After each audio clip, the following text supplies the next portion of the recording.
بسم الله الحمد لله رب العالمين وبه نستعين على أمر الدين والدين وصلى الله وسلم على سيدنا محمد وعلى آله وصحبه وسلم أجمعين أما بعد haddii aan hore usii soconno marka qaybteeni oo afaraad ee database management systemka haddaan bilaabo oo noqonaysa laakiin qaybta labaad ee registrationka student registrationka noqonayso hore waxaan usoo aragnay qaabka new iyo browse iyo save iyo data grid view aan xog loogu soo bixinayo aragnay maanta waxaan ka bilaabi doonaa marka update qaabka loo sameynayo tusaale ahaan oo kale xogta database-ka lagu keydiyey sidii loogu keydiyey may ahaane mase xogtaas haddii even xog qaldan ay ku jirto dib baa loo update gareyn karaa waxaan ognahay caadiyanba database-yada xogta gudahooda ku jirta in update la sameyn karo marka anagoo update sameynana marka rabnaa inaan aragna hadduu ilaah raali ka dhigo marka waxaan sameyn doonaa badhankan update double click ku dhihi doonaa deetana waxaan dhihi doonaa connectionka ka hadlayna soo con.open connectionkeygii soo furaa dhihi doonaa query waxa ii la mid noqdo muxuu la mid noqon doonaa update tableka lagu magacaabo students set qiimayaasha sheegan doonaa waxaan dhihi doonaa name fildiga la yiraahdo waxa ii la mid noqdo parameter name waxa ii la mid noqdo name waxa ii la mid noqdo sidoo kale waxaan dhehnaa gender fildiga la yiraahdo genderka qaabka u qornaa database-ka u qori doontaa waxa ii la mid noqdo add parameter gender waxa ii la mid noqdo comma gender ma dhihino maxaa xiga marka gender maxaa ku xiga address qaabka u kala horeeyay inaan u kala horeysiinay address waxa ii la mid noqdo asigana add address waxa ii la mid noqdo parameter address waxa ii la mid noqdo okay phone maxaan dhehnaa phone waxa ii la mid noqdo parameter phone waxa ii la mid noqdo phone maxaa xiga image waxa ii la mid noqdo parameter image waxa ii la mid noqdo dhammaan xog tableka dhammaan la update gareynaa maya where aan ku xiri doonaa id-ga uu la mid yahay at id oo la mid yahay hadda marka parameteradii soo baas gareynaa marka koodkan inaan ani dib u qoro already koodkan wuu ii qoran yahay safe ay ii qornayd soomaha kana soo koobiyeyn doonaa marka hadda intaana soo koobiyeynaa copy aan dhihi doonaa kadibna intaa keeni doonaa marka update-ka keensanaa inta keensan doonaa update-keyga keensanaa inta waxaan ku dhihi doonaa control v id-gan laakiin gadaal oo jiro soo maahan inta kadaan ka dhihi doonaa id-ga gadaal inta kadaan ka dhahaa then maxaa sameynaa dhalinyaro id-ga gadaashaana keeni doonaa marka image gadaashiisa keena control v aan ku dhihi doonaa hadda koodka update waa kana data has been maxaan dhehnaa updated aan dhihi doonaa updated xogti waa la update gareeyaa dhihi doonaa nameka txt nameka soo aqri genderka cbo gender addresska inta kasoo aqri fountka imageka inta kasoo aqri id-ga markuu weer noqdo waa marka haddaba kana marka koodkan waa qornay laakiin update-kan koodka shaqadii qabanaya waa laakiin maxaa loo baahan yahay dhalinyaro waxaa loo baahan yahay xogta data grid view-gan ku jirta markaa double click ku dhahno inay inta kasoo buuxsantaa rabnaa inay inta kasoo buuxsanto waa maxay data grid view-ga xogta ku jirta waa in inta laga soo bandhigaa xogta aan rabna aan bedelnaa deetana update aan dhahnaa soo maaha hadda koodka update waa haysanaa marka laakiin xogtiisa inta ugu soo buuxinaynaa waa waxa aan rabno inaan fahanno hadduu ilaah raali ka dhigo dhalinyaro si aan u sameyno marka kan double click-tiisa mujeedin kan double click-tiisa aan ku xiri doonaa marka property aa tagaynaa data grid view double click property aa tagaynaa kadib intee ka tagi doonaa kadib waxaan kasii tagi doonaa eventiga tagaynaa marka afwan culays yaraa jiro oo computerkayga dhinaciisa ah waa kana marka eventiga igey sal double click yiraahdo marka sal leave iyo waxaan dhan rabaa waa kana sal double click mujeedin kana double click ku dhaha marka waa kana inta keeno koodka meesha ku qornaa waa kana waxaan dhihi doonaa fiiri if hadii data grid view1 dot row countigeeda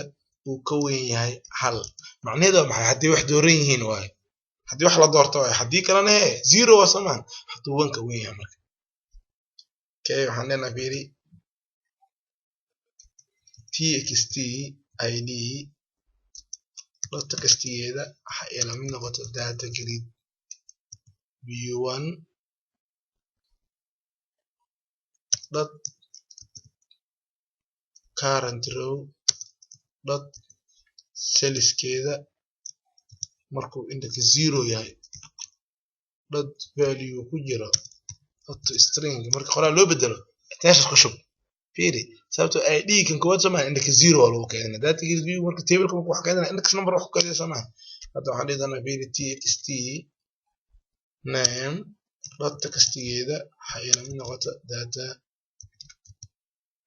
grid view1 dot current row dot cellska indexka marka uu yahay dot value ku jiro dot string halkaas ku shub cbo gender ku xugsama dot textgiisa waxay la mid noqoto data grid view1 dot current row dot cellskeeda indexka marka uu yahay dot value ku jiro dot string cbo gender ku shub عندنا txt address dot textgeeda waxay la mid noqoto data grid view1 dot current row dot cellskeeda indexka marka uu yahay dot value ku jiro dot string halkaas igu shub address maxaa haga txt point dot textgeeda waxay la mid noqoto data grid view1 dot current row dot cellska indexka form ku yahay dot value ku jiro dot string marka qoraal loo bedelanay asna meeshas ku shub lbl bardos dot textgiisa waxay la mid noqoto data grid view1 dot current row dot cellska indexka marka uu yahay dot value ku jiro dot string asna meeshas ku shub hadda marka labelka muxuu yahay pathki marka convert gareena hadda waxa dhig doona dim new amg waxay la mid noqotaa new amg as new bitmap lbl bardos dot textgeeda waxa ku jiro sawir iga soo dhig picture std afwan waxaan dhihi doonaa picture std dot sysmode-keeda waxay la mid noqotee sysmode picture box sysmode dot scratched image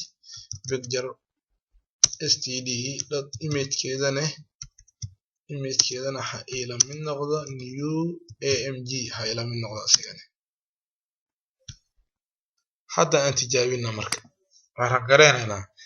wax kale ma sameynayna selka marka double click ku dhaana waxaan rabnaa xogta selkaas ku jirtay in laga soo muujiyo text boxyada in laga soo dhex muujiyo rabnaa controlska kor noogu yaal oo macluumaadka ay soo gelgelinayeen 1 2 3 4 afwan 4 maahan 3 waaye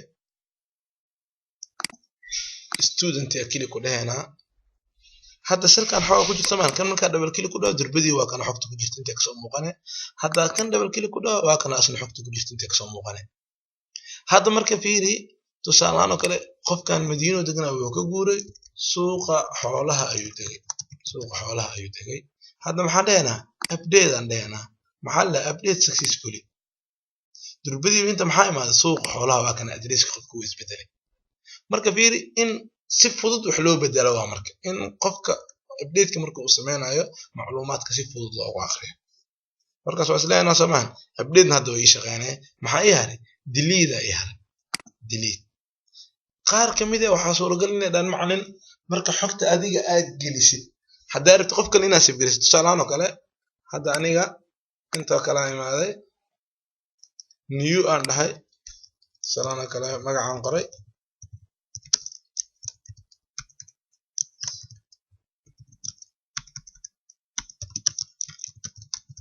magacaan oo kala qoray waxaan dhahnay qofkan waa qof female waayaan dhahnay adresskiisa qoray telefoonka qoray perusan dhahay soo qaaday sawirkan oo kala soo saaray save dhahay waa la save gareeyaa leedahay Soomaa laakiin wili qofkii hadaan qof afar aad rabina ku diray ID-gu isbedela laakiin macluumaad kale wili inta ku jiraan maxaa la sameeynaa waxaan sameeysan karnaa procedure xogta naga tirtiraya sameeysan karnaa si u sameeysanayna macalin marka qaabkan loo sameeynaa hadda la soco aan yar jabtarka ma u jeedin jabtaradii hore uu ka yara culus yahay oo ka fiican yahay waa sababta shaqo real aan rabnaa inaan qabano okay design-gii inta double click igu dheh inta ikeen waxaan leenahay sub clear u bixi clear data iska dheh magacaasi waxaan dhihi doonaa txt id data kastigeeda waxa iga dhigtaa meel bannaan iga dhig txt name data kastigeedana ayadana meel bannaan ka dhig okay cbo gender dot selected indexkiisana waxa ila mid noqdo -1 firaaqa meel waa asigana txt address ayadana waxaan leenahay data kastigeeda waxa ila mid noqoto meel bannaan txt phone waxaan leenahay asigana data kastigiisa asna waxa ila mid noqdo meel bannaan lbl barus data kastigiisa asna waxa la mid noqdo meel bannaan qaabkaas meel bannaan looga dhigaa hadda clear data waxa marka meel allaaliyo marka wax la save garay clear waxa fiiri hadda save la sameeyo maahan clear sameeya dhaha hore ka sii tirtir clear data ay maxaa kaloo dhacay xogaa la update gareeyay update dhacay tusaalahan oo kale waxa kana waxba la update gareeyay fill data markaa sameeysid clear hore ka sii sameey clear data sameey xogta iga sii tirtir marka soo caadi amalina dhalinyaro markaas clear waaye okay delete kan ku xijinaa marka clear ki delete kal mar asla tijaabinayna delete ka double click ku dhihi doonaa marka meeshan double click ku soo dhaho waxaan dhahaa fiiriya dhalinyaro con.open connection kiga soo fur query ha ila mid noqdo maxaa mid noqon doona delete from student table ka la tirtir where id ga uu la mid yahay single quote double quotation and txt id dot kastigeeda waxa ku jira and single quote double quotation xogta tirtir laakiin waa xogta id ga kastiga ku jirto waa inay la mid noqotaa okay cmd waxay la mid noqdo new sql command marka loo baas gareeyo shaqadii la qabanayay iyo meeshii laga qabanayay cmd.execute nan query indi execute query adaya afwan execute nan query hadda waxaan leenahay con.close connection kan iga xir messagebox.show waxaa la soo muujinaa waxaan dhihi doonaa data has been deleted xogtii waa la tirtiray soo dheh isla markaasna maxaa sameynaya clear data wac kaga sii tirtir hatta aan tijaabina waan gareynaynaa loginkeena shaqada ka bilaaban doontaa loginkeena shaqada ka bilaabanay 1 2 3 inta dhihi doonaa waa kana uu ii furmay mdi-gaygi hadda waa soo furanaa wabacdeen qofkana double click ku dhahaa waa kana uu soo buuxsamay delete dhihi doonaa ama data has been deleted okay isla markaana xogta waa kana laakiin dhalinyaro qalad jiray waa kana wiida table-ka xogta ugu jirtaa ayay waxba qaldan aan noqono delete kigay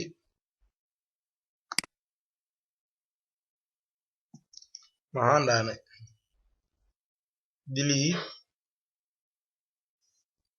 delete from students prompt mudida marka delete loo qori jiray dhalinyaro adinka kuwa waxa waaye database iyo cali qatarsan oo ugu hay delete students prompt mudida mase ayay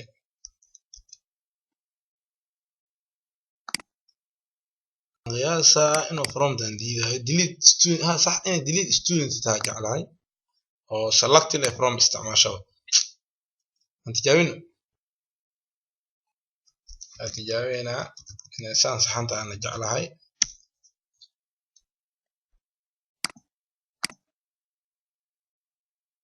لما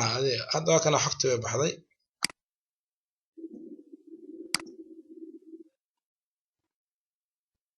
اوكي انا فاهم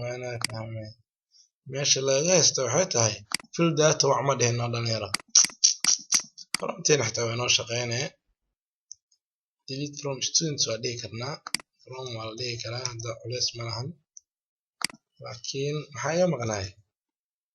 from meeshaan markaan data has been data waa la tirtiray markii la fill data waa inaa dhihi ahayd fill data waa inaa dhani ahayd meeshaan fill data ka tagnay hadda warka waa cadiya soo maahan okay marka hadda inta hadda noo diyaarsan design-ka noo samaysan way noo wada shaqeynayaan laakiin waxaan samayn doonaa hadduu ilaah raali ka dhigo waxbaan ku dari doonaa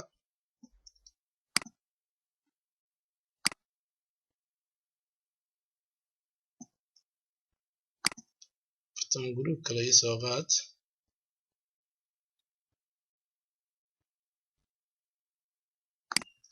group kale ii soo qaad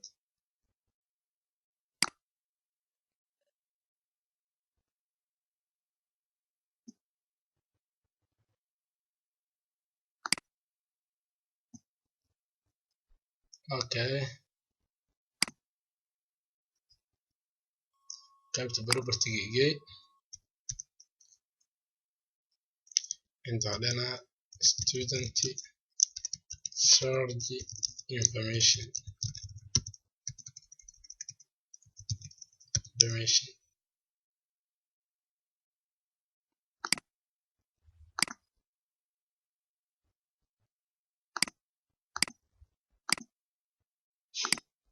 qaybta ayadan waxay qaban doontaa search information marka student search information ardayga marka la rabo xogtiisa in la raadiyo tusaale ahaan oo kale arday badan hadaa diiwaan galino ardayga marka rabno xogtiisa in la raadino soo u raadinayna marka inta waxa la soco inta waxaan ka soo qaadan doonaa fiiriye dhalinyaro labadan kale hadda iska soo qaadanaa koobi iska soo dhahan doonaa intaan control v ku soo dhahnaa inta ikan hadda badhankan oo kale inta waxay ugu qoraysaa property-ga aan igey textigiisa inta waxay ugu qoraysaa search igu qor intan waa meesha xogta la soo gashanayay laakiin xogta markii la raadinayo si loo raadinaa laba option lagu raadi karaa xogta by id in la isticmaalo iyo by name in la adeegsado qofka asaa xor u ah taas tusaale hadda waxaan samayn doonaa waxay igeysaa common controls ki igey radio button isoo qaad inta isoo dhig rag igu soo sii inta radio buttonkan dushiisa waxaad igu qoraysaa by id ku qor radio buttonka qabo koobiye control zori radio buttonka qabo koobiye control v leh inta keen asagana waxaan dhehnaa by name ku dul qor asagana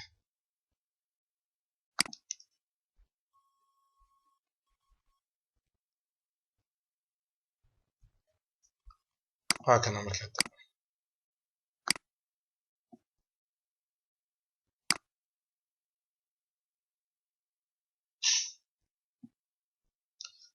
okay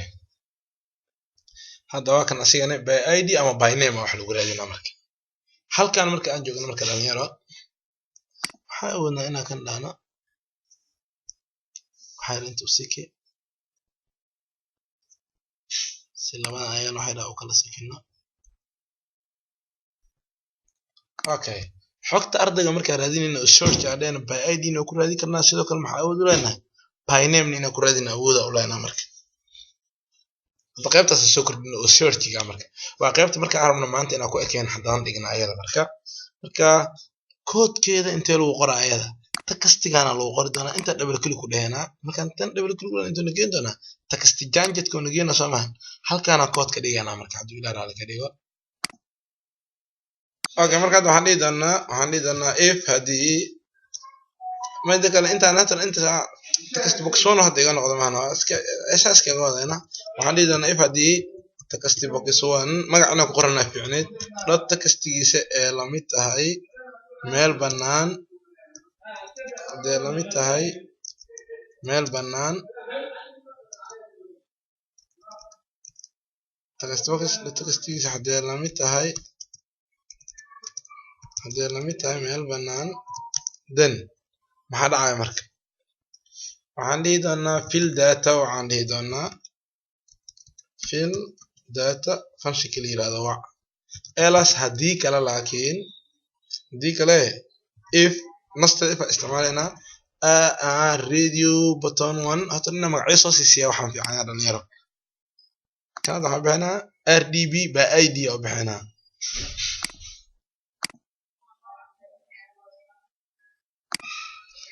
rdb by id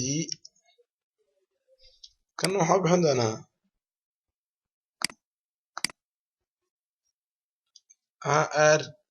rdb by name oo bixina asigana hadinta igay if waxaan dhihi doonaa rdb by id dot checkkeeda haduu yahay true query waxay la mid noqon select all from hadena table lagu magacaabo students iga soo where id ga oo la mid yahay single quote double quotation and txt text box 1 dot textigeeda waxa ku jira and double quotation single quote double quotation else if hadii rdb by name dot checkkeeda haduu yahay ayadana true haduu yahay waxa sameynay query waxa la mid noqda dhigana select soo aqri all from table lagu magacaabo student where name ka afan oo idimir computer ka buufsina laakiin where name ka single quote where name ka oo la mid yahay single quote double quotation under text box 1 dot textigeeda waxa ku jira under and idana single andena calaamad iyo qor single quote double quotation like calaamad waxa way qoraal haduu yahay waa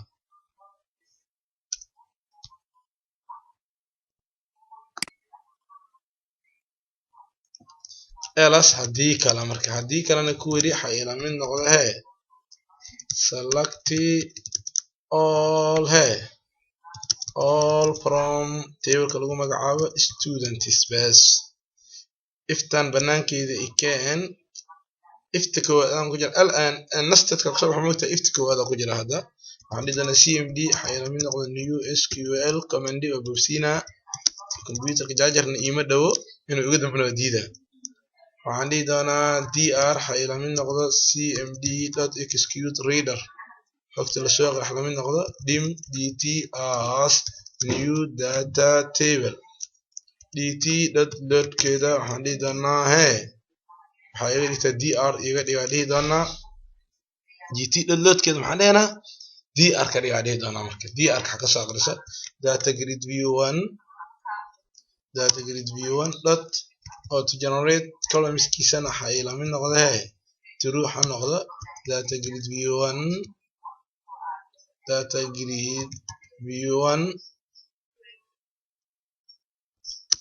dot data source-geedana waxa la mid noqdo dt waxa la mid noqdo data grid view1 dot refresh kan dot close connection kan iga xira dhigi doona hadda aan sameeyna marka warangareynayna si video-ga oo stop gareeyo 1 2 3 andra dhigi doona waa kan programkii waa isoo kacay student ya kili ku dhaha shaqaale ina idin dar laakiin aawe computerka in saacade kanaan doorana ID doorana wax ku raadi dhidana ID laba ii raadi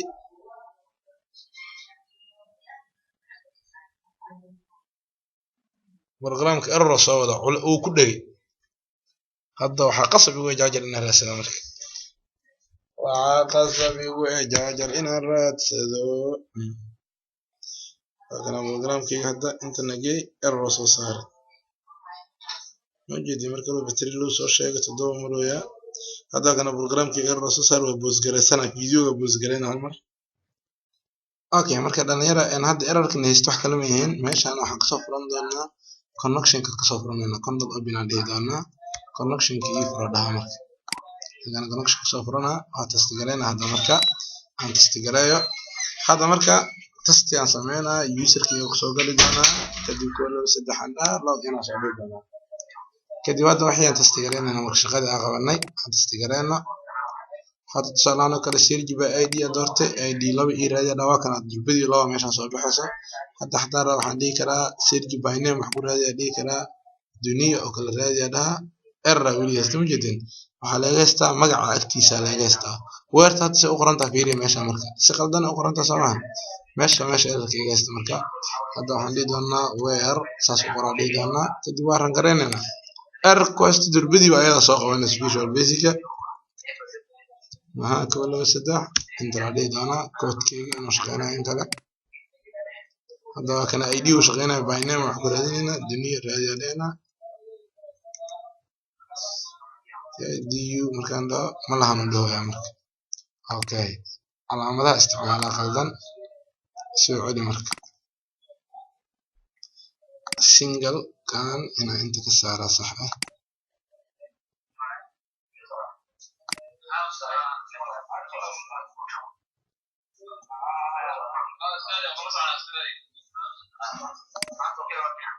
أنا وش غيلا يمتغن علامتان لايق على الاستعمال وير نيم كلايك عندنا equal ما دهنا مركا سببت لايق أنا سمع لايق أو كجرا مركا أنتو كجرا مركا هذا حدي أو هرا كجرا أما قدال كجرا ما قعوا على صاخرنا مركا هذا أنت أسبوع بوسينا وحصاق الغلطنا سدا كمبيوتر أكاديمي student كده كلها هنا هذا سيرج باي نيم نجي هذا فين فور اكزامبل الدنيا ديو مركا تبتاكس الدنيا وجتالا هذا حدا تبت محمد حدا تبت كلا عبد الكريم محمد وكان انت laga soo qornay ma jid tikridiyo la soo bandhiga marka insha Allah dhalinyaro qaybtan meesha ku ekeenina hadii la raali ka dhigo hadda ani marka fiiri waxa idin sameeyay student registration sameeyay adi waxa soo sameeyay employee table u sameeyay employee xogta ka diiwaan gelinaysa table soo gal employee soo sameeyay sidoo kale users soo diiwaan geli kan ana ku sameeyay ila sameey iga soo daba sameey laakiin labadan adiga soo sameey hadii la raali ka dhigo ogaada dhalinyaro waxa aad sameeysan waxa aad baritaan noqon doonto hadii la raali ka dhigo ومع السنتين وبالله التوفيق والسلام عليكم ورحمة الله تعالى وبركاته.